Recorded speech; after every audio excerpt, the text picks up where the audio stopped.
Brothers and sisters, the lies and the arrogance are what prop up the abortion industry and cause this evil to continue unabated. And we have the evidence from the abortion industry itself as to how horrifying the results of this kind of arrogance can be. When God said, "You shall not eat of it, lest you die," He wasn't just talking about them. He said, you will unleash the power of death on the whole human family.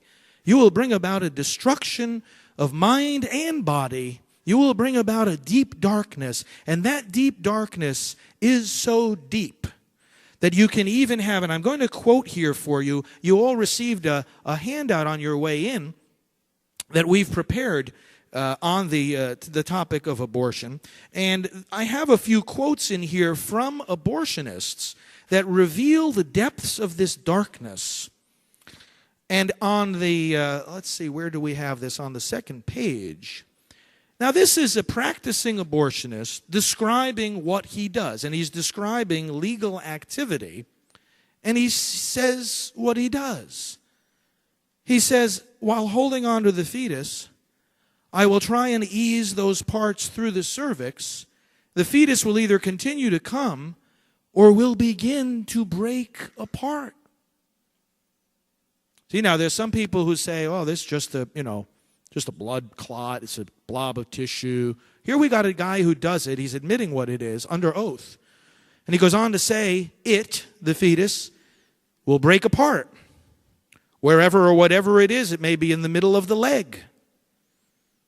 Now he's talking about body parts. It may be at the abdomen.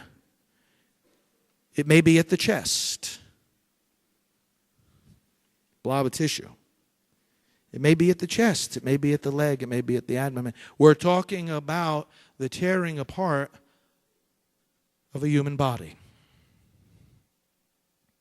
And so some people try to say, well, I don't know if the child has a soul. I spoke with Dr. Martin Haskell. This guy is one of the most notorious abortionists in the United States. He was the one who presented the paper on partial birth, what came to be known as partial birth abortion. And I talked to him about this procedure. I said, how do you justify doing this in your own mind? And he said, well, I don't know when the child receives a soul.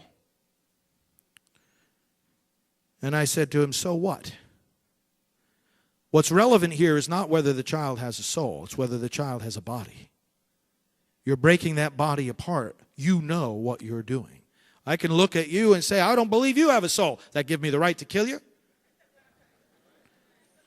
The law doesn't impose belief. The law protects us from other people's beliefs.